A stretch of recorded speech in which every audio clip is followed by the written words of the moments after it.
আমরা আজকে শিখব কিভাবে ফাইল সাইজ কমানো যায়। বিভিন্ন কাজে দেখা যায় ফাইল সাইজ আমাদের কমানো প্রয়োজন হয়। এখানে আমরা দেখতে পাচ্ছি যে এখানে ছবির সাইজ আছে 7.25 MB। তাতে এগুলো মেইল বা কোথাও দিতে গেলে আমাদের অনেক সময় সমস্যা হয়। তো আমরা যদি এটাকে মাইক্রোসফট অফিসে আমরা ওপেন করি, এখান থেকে আমরা ইজিলি কমাতে পারি। এখানে আমরা সব ছবিগুলিকে সিলেক্ট করি, কন্ট্রোল A দিয়েও পারি, আবার ড্র্যাগ করেও পারি।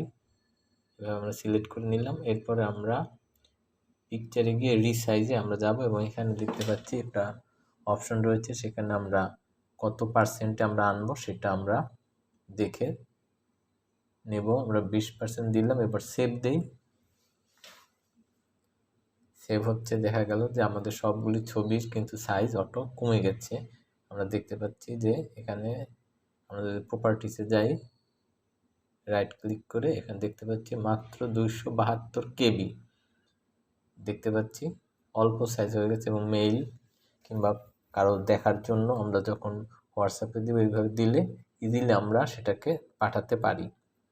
বা আমাদের পাসপোর্ট সাইজ বা অন্য কোনো সাইজ অনেক সময় আমরা এরকম ছোট করা প্রয়োজন হয়, সেটা আমরা করে নিতে পারি। তো থ্যাংক ইউ সবাইকে।